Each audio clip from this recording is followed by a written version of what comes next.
honrada de estar con ustedes esta mañana y estar en su ciudad. Ha sido un hermoso día, una hermosa semana con mis nuevas amigas y quiero invertir algo de tiempo esta mañana hablándoles acerca del cuidado de los neonatos, pero más importantemente, cómo nosotros queremos cuidar mejor a nuestros pacientes, ya sean pacientitos chiquitos o adultos de edad. Entonces quiero decirles muchas gracias por nos habernos invitado y espero que podamos nosotros aprender de unos, de la otra y yo de ustedes cómo cuidar a nuestros pacientes siempre. Esta mañana quiero hablarles un poco acerca de cómo queremos nosotros equilibrar el arte de lo que nosotros hacemos con la ciencia que nos dice cómo cuidar mejor a nuestros hijos, a nuestros bebés, a nuestros pacientes. Y no se trata de, como se dijo ayer, de lo que hacemos, sino cómo lo hacemos y cómo lo podemos mejorar a diario. Cuando nosotros pensamos en cómo lo hacemos, quiero hablarles un poco acerca de mis antecedentes como enfermera neonatal y cómo, porque yo trabajé 23 años en USIN y hay muchas cosas nuevas en esos 23 años. Cuando yo inicié, los bebés que sobrevivían eran mucho mayores que ahora. Ahora los que sobreviven en todo el mundo, ahora son pequeñitos, más frágiles. Y en aquellos años nosotros hemos aprendido mucho acerca de lo que salió mal y cuáles fueron los errores que cometimos al cuidar a estos bebés. Bueno, yo pienso que esto se traduce a todos los cuidados que nosotros proporcionamos y cómo aprendemos de lo que hemos hecho y cómo aprendemos para hacerlo mejor. Si nosotros vemos un poco la historia de los cuidados neonatales, la primera operación cesárea fue documentada antes de que naciera Cristo. En los años 1500, el primer libro que salió para las parteras fue publicado y empezamos a investigar y a desarrollar cómo atender los partos. En 1604 se inventaron los forceps, aquí lo vemos. Y en los años 1700 se reconoció que el oxígeno era bueno para los bebés. Y verán ustedes que posteriormente aprendimos de los errores que se cometieron con el oxígeno. En 1800 se hizo el primer cierre quirúrgico de un enterocele. Entonces, y a partir de entonces empezamos nosotros a poder hacer esa reparación. Y en los años 800 también hubo la primera intubación de un infante y aprendimos nosotros cómo podemos alimentar. Y después supimos que los bebés necesitaban calorcito. Se inventó la incubadora. Y al inicio de los años 1900 tuvimos el primer libro de texto acerca de la premadurez, donde se reconoció de que estos pacientitos necesitaban cuidados especiales. Y ustedes verán aquí en la diapositiva nuestros primeros intentos para transportar la incubadora, cómo movilizar el bebé de donde nació a donde estaban las personas que lo podían cuidar. Afortunadamente, bueno, ya no es así, ya no lucen igual, pero fue la primera incubadora con transporte. En los años 50 aprendimos de que el oxígeno que nosotros creíamos que iba a ayudar muchísimo al bebé estaba causando la ceguera en algunos bebés. Y pensábamos que estábamos haciendo las cosas bien, pero en realidad estábamos causando daño con los cuidados que nosotros proporcionábamos. Bueno, en los años 60, uno de los presidentes americanos, Patrick Kennedy, el hijo del presidente John Kennedy, murió prematuro de 34 hermanas y murió porque era demasiado pequeñito. Y en los años 70 empezamos a ver el uso del CPAP, los aparatos para ayudar a la respiración de los bebés, nutrición parenteral. Empezamos nosotros a administrar los corticoides a la madre.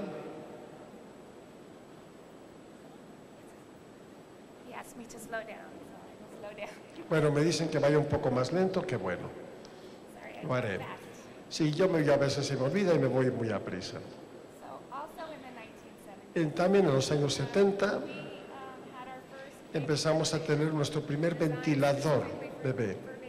diseñado específicamente para ellos, y nosotros, de que estamos aquí presentes, muchos de nosotros ya estamos ejerciendo la enfermería en los años 70, por lo tanto recientemente hemos aprendido cómo cuidar de estos bebés. Y en los años 80 se inventó el oxímetro de pulso, donde podemos nosotros monitorizando el oxígeno que administrábamos al bebé. Y en los años 90 tuvimos nosotros los surfactantes, un avance extraordinario para que los bebés más pequeños pudieran sobrevivir. Y ustedes pueden ver entonces aquí en las diapositivas que pues ya pasó mucho tiempo. Antiguamente los bebés se ponían aquí en una maleta para poderlos transportar al hospital, y ahora tenemos un helicóptero y ambulancias aéreas y terrestres que nos los pueden llevar con todos los entornos tecnológicos que nos rodean. Entonces ustedes pueden ver que hemos aprendido mucho, hemos hecho mucho, pero nos falta también mucho camino por recorrer. ¿Y cómo saber? Conforme nosotros trabajamos con nuestros pacientitos, ¿cómo saber qué es lo que vamos a hacer para ayudarles a ellos, para no lastimarlos? ¿Qué sigue? Otra cosa que hemos de aprender también, y es tener mucho orgullo de lo que hemos hecho, pero también reconocer que parte de lo que creíamos que estaba bien causa daño o causó daño. Miren, aprendimos en los años 50 que el oxígeno que administrábamos al 100% causaba la ceguera. Queríamos evitar las infecciones y por lo tanto administramos antibióticos en los años 60 que causaron que los bebecitos se pusieran grises, el síndrome del niño gris, y el bebé moría porque le estábamos dando medicamentos que no eran adecuados para ellos, que producían depresión de la médula ósea. Cuando ya empecé la enfermería, administramos corticoides para poderlos destetar del ventilador, y estamos aprendiendo ahora que aunque en ocasiones es necesario, pero existen problemas y que ocurren ciertos efectos colaterales. Entonces vemos lo que hemos hecho y tenemos nosotros que asegurarnos de que utilizamos la mejor evidencia, la mejor ciencia, para equilibrar nuestras esperanzas y que el bebé salga ganando. Entonces hablemos un poco acerca de cómo hacemos las cosas. Y si hacemos las cosas igual. Si yo cuido un bebé igual que ustedes aquí en Guadalajara, igual que otra persona lo haría en Nairobi, y si nosotros aprendemos y somos diferentes, aún dentro del mismo hospital o dentro del mismo servicio, si nosotros nos comunicamos y hablamos, así es como lo hacemos aquí, y siempre lo hemos hecho acá, de esta manera. Cuando yo lo hago así, y nunca hemos tenido problemas. Bueno, quizá esa no sea la mejor filosofía para decir así debemos de hacer las cosas. Quizá lo que nosotros hacemos no es lo mejor, y quizá no debemos de cambiar las cosas porque no hemos tenido un problema, entonces no es la razón por la cual así es como debe de ser. Pero cuando vemos algunos de los resultados en los cuidados neonatales, nosotros podemos ver busquen ustedes la red Vermont Oxford. Esta es nacional e internacional, que representa más de 50,000 bebés, centros donde se cuidan a estos recién nacidos en Estados Unidos, en Europa, en América del Sur. Todos los sitios que tienen este tipo de unidades, ahí se suscriben al Vermont Oxford. Y si nosotros vemos los resultados, ven ustedes, las enfermedades crónicas pulmonares, si yo cuido a un bebé que en alguna parte tiene de 500 a 750 gramos, muy pequeñito, algunos hospitales, estos bebés tan solo tienen 42% de desarrollar una enfermedad crónica pulmonar. En otros hospitales, verán ustedes que casi el 88% de estos bebés van a tener enfermedad crónica pulmonar, similar como las hemorragias cerebrales severas. Algunos de estos, en más de 850 hospitales, sus bebés tienen una incidencia pequeñísima, de sangrado cerebral, 5.6%. En cambio, en otros hospitales, en otras unidades, 33%. Cuando hablamos nosotros acerca de la sobrevida de estos bebés, algunos hospitales, 25% de sus bebés pequeños van a morir, opuesto a otros hospitales en los cuales 54% pudieran morir. Ceguera, retinopatía del prematuro. Algunos bebés en algunos hospitales jamás se presentaría la retinopatía, otros tienen 33%. Infección, algunos infantes 0%, o algunos otros centros 50%. ¿Cómo podemos aprender el uno del otro?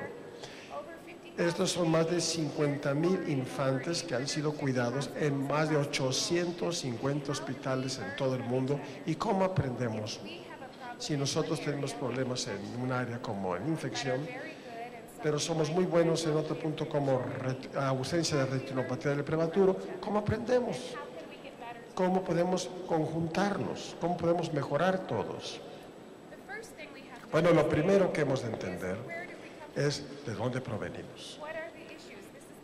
Miren, este es el hospital donde yo trabajo, pero todos trabajamos en diferentes entornos y nuestros hospitales tienen sistemas complejos y tenemos nosotros diferentes vistas o diferentes perspectivas de cómo es el problema y cuál va a ser su solución. Pero tenemos que entender primero de dónde venimos, cuál es nuestro medio para entender y para poder aprender uno del otro. Pienso que es importante saber que los pacientes, todos lucen igual. Aquí es un bebé que le tomé su foto aquí en su hospital en Guadalajara, un bebé de mi hospital en California y un bebecito en Nepal, en Katmandú, que hace un par de años fui ahí a cuidarlo, y otros más. Todos iguales. Y aquí lo importante es que todos hagamos lo mismo, que proporcionemos nuestros cuidados, claro, con sus diferencias, pero todo es similar y podemos aprender mucho de uno del otro. Entonces, cuando nosotros vemos nuestro hospital y queremos saber nosotros si estamos trabajando en un sitio que quiere mejorar sus cuidados, que quiere escuchar a las enfermeras, que sepan qué es lo que les preocupa, nosotros nos tenemos que preguntar algunas cosas. Si nosotros trabajamos en un sistema que es de alto desempeño, que sí quiere mejorar, podemos decir de nuestro hospital de que nosotros confiamos en cada uno de nosotros, que tenemos las mismas metas, que respetamos los papeles de cada quien y el conocimiento de cada papel, que cada rol trae al cuidado, que estamos comprometidos con el paciente, que tenemos valores, que valoramos lo que hacemos, que reconocemos a todos con los cuales trabajamos y que nosotros reconocemos también la diversidad de todos los que intervienen en el cuidado del paciente. Encontramos también de que quizá tenemos algo que trabajar.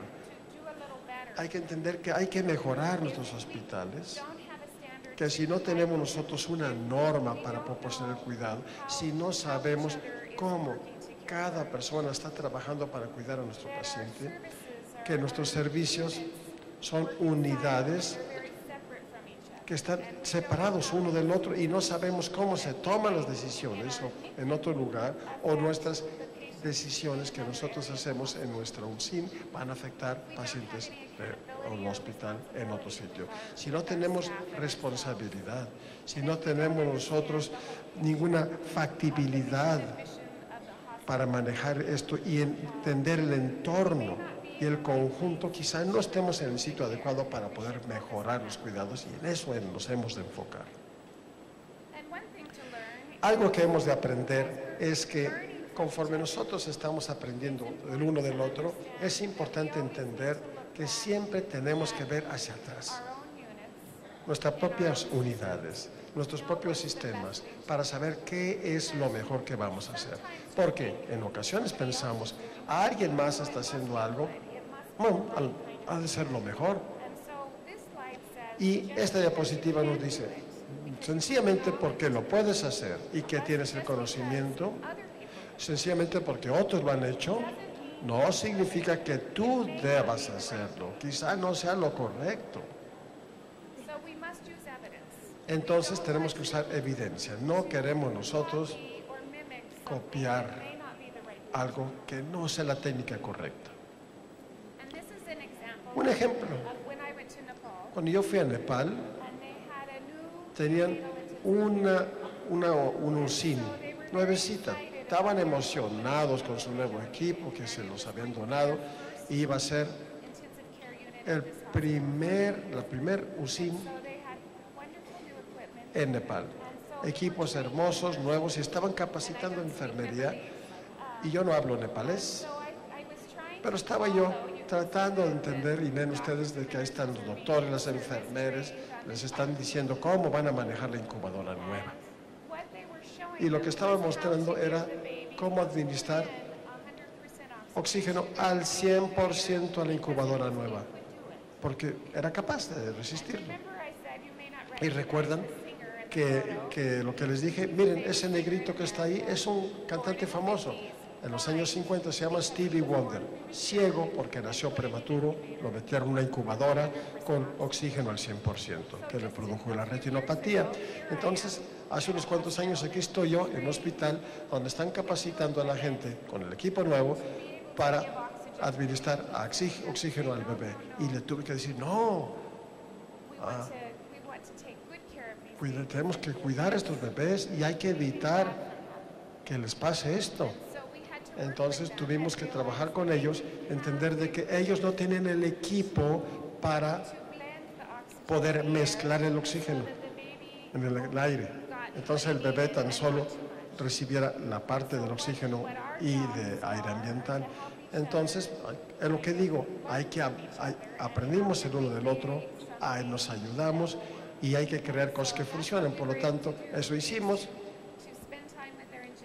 Hablamos con los ingenieros y les dijimos, no, necesitamos algo un poco diferente para que podamos mezclar el aire junto con el oxígeno para evitar la retinopatía que ellos iban a cuidar.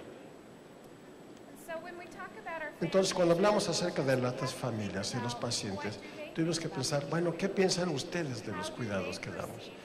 ¿Cómo perciben los familiares nuestros cuidados? En Estados Unidos hablé y vi algunos journals, algunas revistas médicas, y veo que nosotros tan solo nos lavamos las manos como 29 o 30% de las veces. Todo el mundo sabe que hay que lavarnos las manos, hay que higienizar las manos, pero la familia no nos percibe como, dice, no, mentiras, dice, nomás se lavan las manos 3 de cada 10 veces.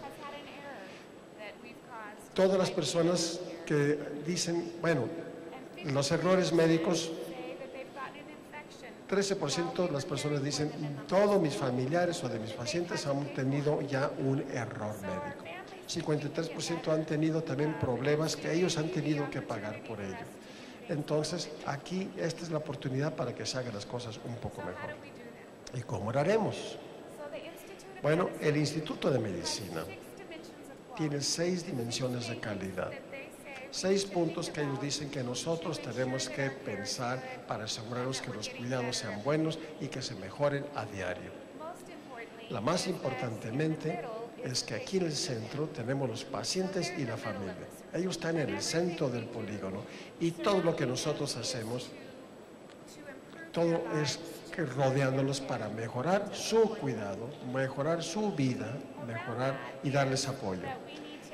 Pero tenemos que tener nosotros seguridad de que lo que nosotros hagamos es seguro. Entonces, en primer lugar, seguridad. Y después, y que tenemos el conocimiento y los procesos en su sitio para asegurarnos de que cuando todo se ponga crítico, no nos vayamos a equivocar. ¿Y cómo nos ayudamos?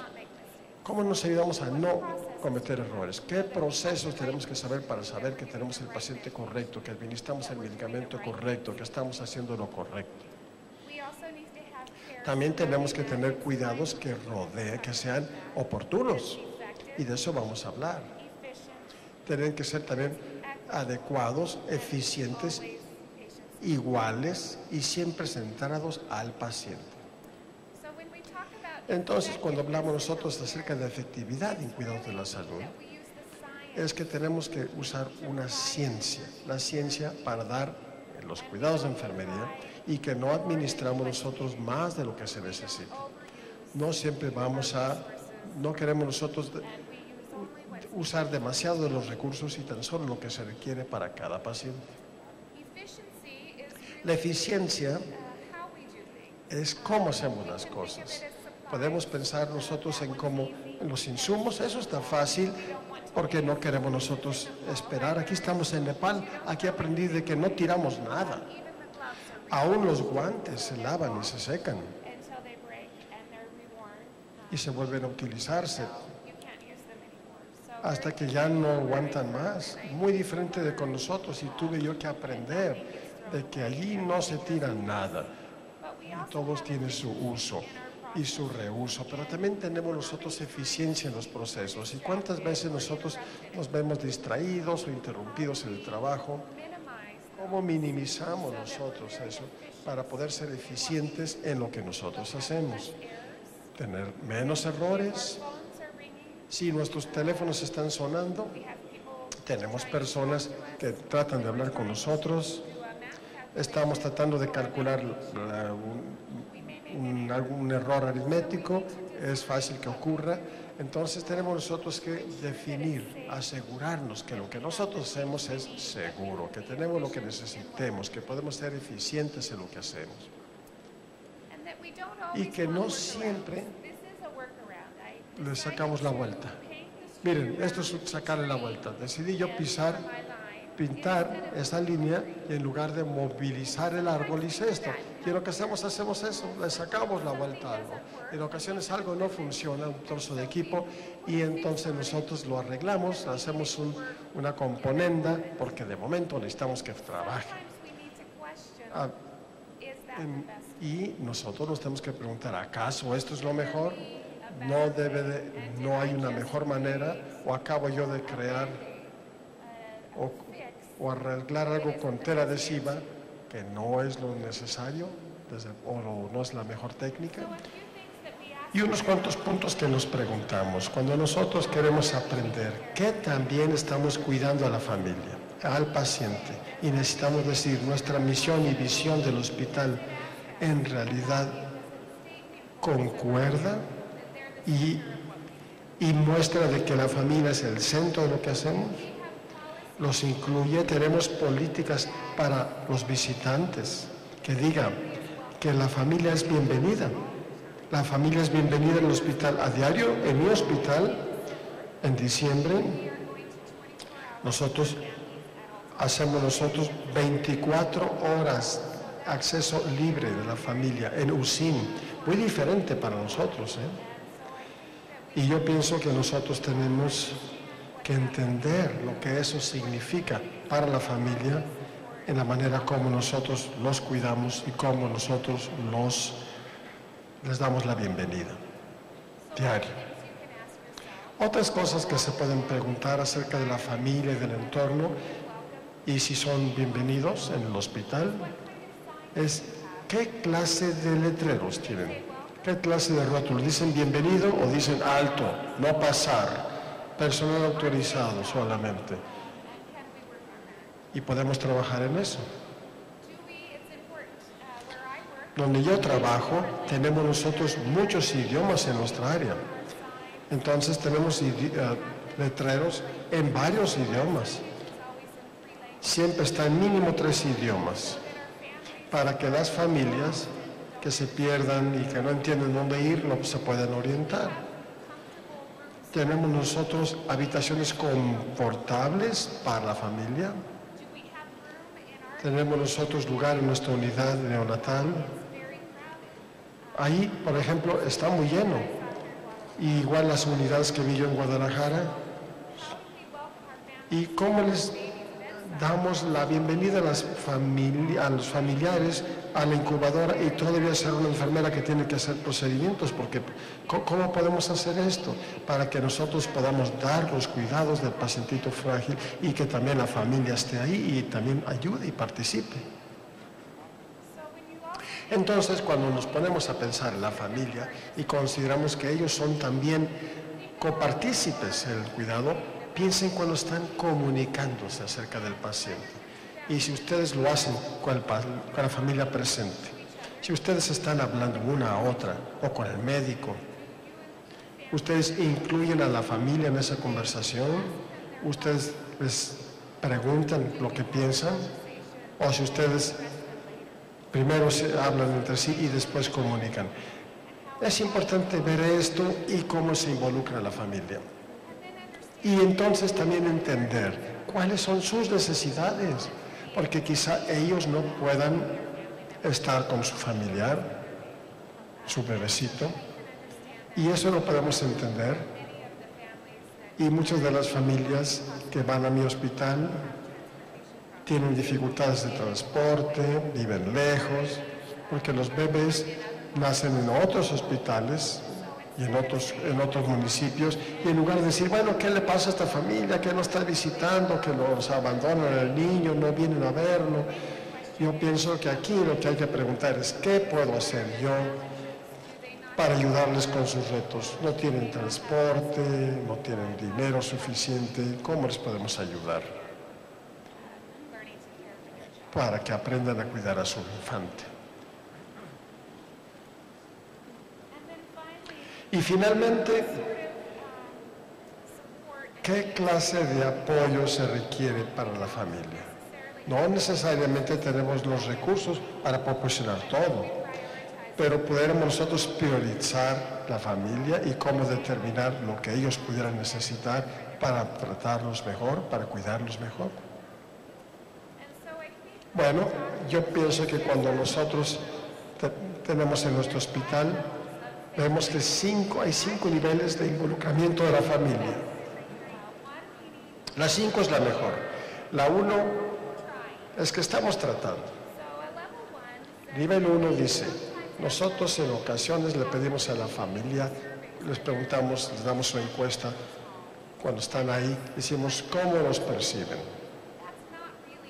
Eso no es en realidad involucramiento familiar, es su opinión, ya que se van a casa, que nos califiquen. Nivel 2 sería un consejo familiar,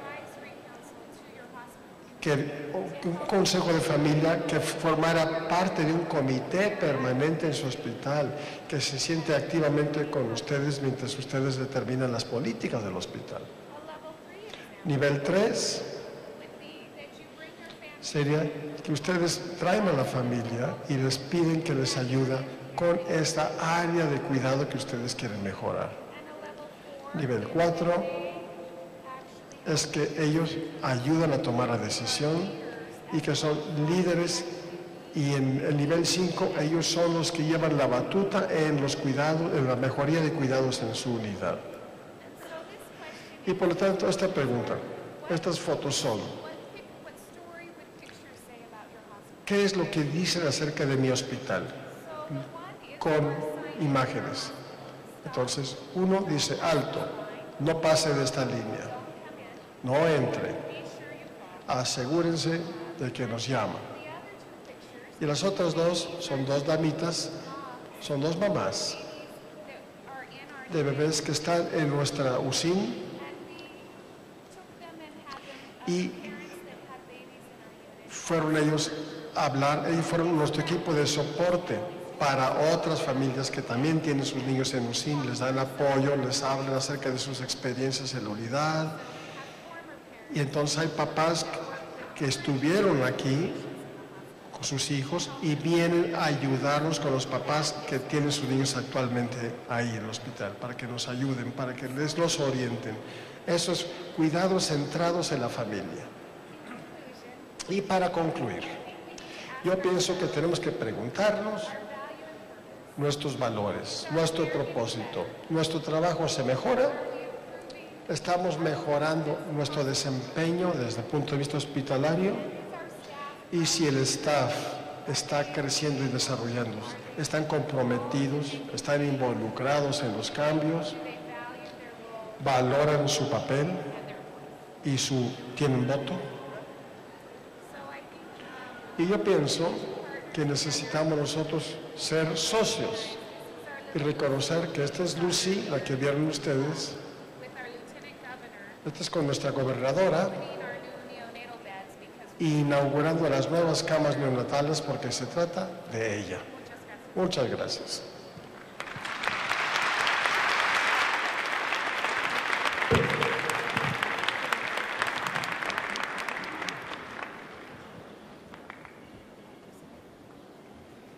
Bien, agradecemos la participación de Jennifer Nogal, pero antes tenemos tiempo para preguntas. Si tenemos inquietudes, están nuestras edecanes en los pasillos.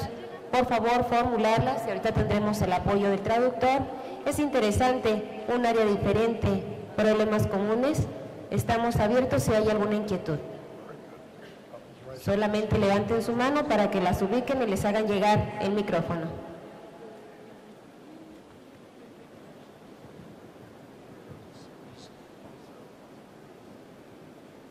¿Qué clase de eventos serían? ¿Eventos adversos hablamos? Así es, cuasifallas, adversos, centinelas.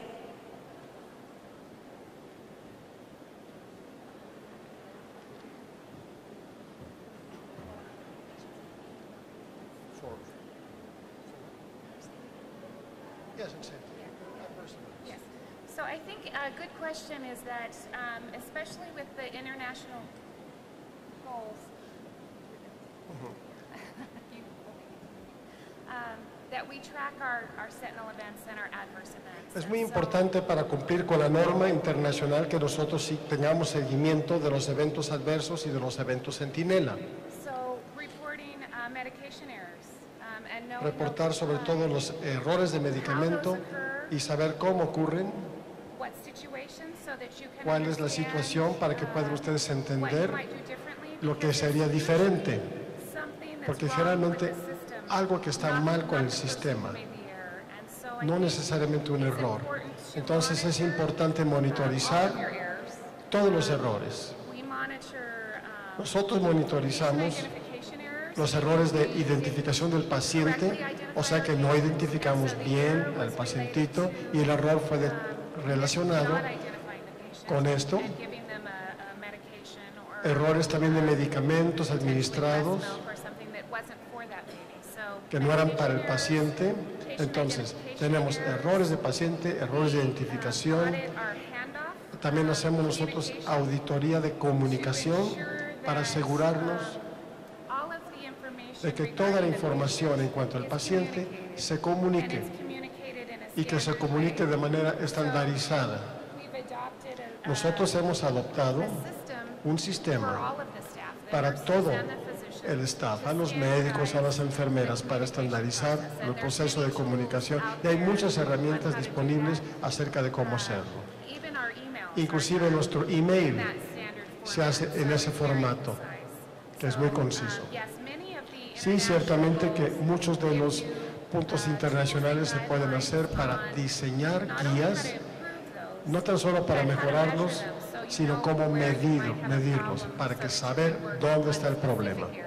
en el área Because if you work específica. on all Porque of ustedes them, trabajan sobre todos, sometimes it's, en ocasiones, too many improvement projects all at once. hay demasiados proyectos de mejora, todos en conjunto, al mismo tiempo. Entonces hay que ver cuál es el área que más lo necesita para enfocarnos en ella. Sí, mi pregunta era si existe alguna tasa, una tasa permitida de infecciones en un hospital, creo que es 4. Si hay una tasa permitida de eventos, porque no podemos decir que en un hospital no hay ninguna infección. Yo creo que tampoco podemos decir que en un hospital no hay eventos.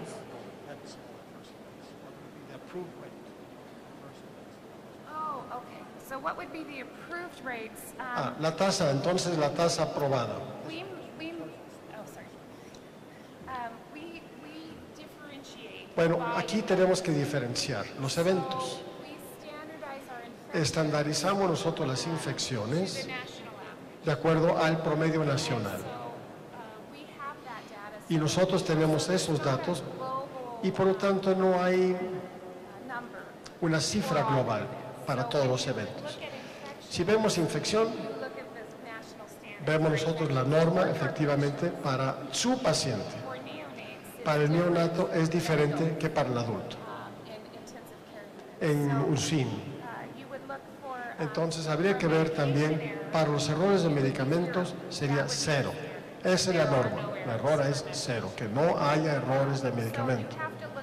Entonces cada uno de estos eventos tiene su meta en cuanto a las iniciativas de salud, para poder ver cuál es la aceptable. En ocasiones 0 es el único aceptable y en ocasiones existe una tasa diferente dependiendo de qué estamos hablando, de qué estamos midiendo. Gracias. Jennifer, yo laboro en un hospital certificado por JCI y próximamente nos vamos a recertificar. Los indicadores de calidad en la unidad en USIM, ¿cuáles serían los que, en este caso ustedes, cuáles indicadores miden allí en la USIM?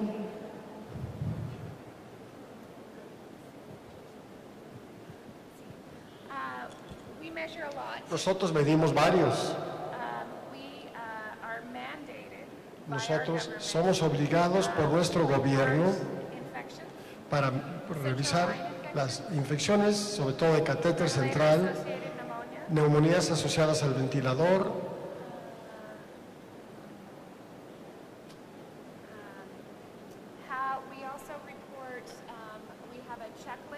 y también tenemos una lista de cotejo o palomeo acerca de cómo el procedimiento para insertar la línea central, que también reportamos al Estado al ser sujetos a auditoría por la comisión mixta. Entonces auditan todo. Identificación correcta del paciente siempre. Que tengamos nosotros una metodología para monitorizar los resultados del laboratorio y reportarlos en X tiempo. Y tenemos que medir eso y mostrar cómo lo estamos haciendo.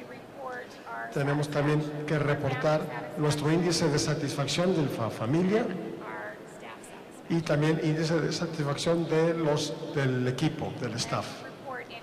Y reportamos todos los errores, todos se tienen que reportar. Y si nosotros hemos cometido uno, hemos de mostrar qué hemos hecho para mejorarlo. Para que cuando venga la auditoría, mostremos, esto pasó, han tenido errores de medicamento, y muéstrenos qué es lo que han hecho para evitarlos. Y por eso es importante saber qué pasó, qué errores se cometieron, para poder y qué procesos fueron puestos en marcha a través y debido a ello. Cuando sean auditados, los auditan sobre todas las normas, sobre todos los estándares, y quieren que ustedes entiendan bien cuál es el desempeño de su hospital, para poder decir, nosotros sabemos que somos buenos en esta área y aquí están los datos. Es muy importante mostrarles lo bueno. Y después muestran ustedes lo que no es tan bueno y lo que ustedes están haciendo para mejorar. Y eso es lo que más les interesa. ¿Qué están haciendo ustedes para mejorar? Entonces, está bien tener errores, pero hay que mostrar de que sabemos que los tenemos y esto es lo que estamos haciendo para corregirlos. Gracias, Jennifer.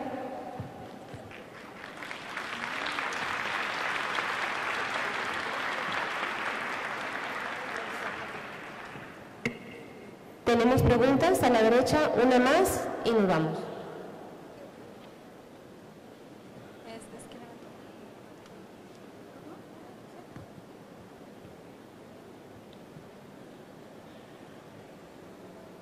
Y me gustaría saber, en tu terapia, qué índice o qué frecuencia hay de infecciones de catéteres y cuál es el protocolo que siguen ustedes para el aseo de los mismos.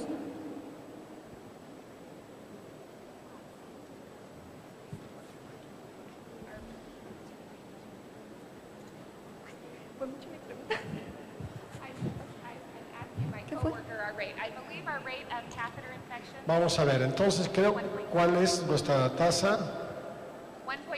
1.3. Esto es mucho menos de lo que solía ser, porque nosotros implementamos muchos cuidados relacionados con las líneas centrales. En cuanto a mantener el sistema cerrados, Siempre utilizar el sistema cerrado con los tapones. Always scrubbing with alcohol. Siempre nosotros durante 30 segundos, cada vez que nosotros hacemos un acceso, una punción, 30 segundos de aseo con alcohol, torunda alcoholada. Tenemos nosotros días estandarizados, preestablecidos para los cambios de catéter y también para la limpieza de los mismos.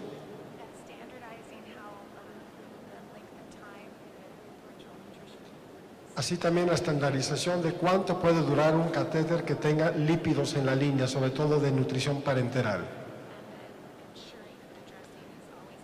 Y asegurarnos de que siempre esté intacto el apósito y cambiarlo en cuanto ya no esté así. Disculpa, en mi unidad no se utiliza el alcohol ya desde hace un buen tiempo. Lo consideramos fijador de bacterias. Utilizamos nosotros amoquina a un 10%, ESEP o microcin para realizar el aseo o desconexión o conexión de líneas. ¿Ustedes siguen utilizando el alcohol? Nosotros utilizamos el alcohol tan solo, no sobre la piel obviamente, sino en la piel utilizamos aseo con clorhexidina.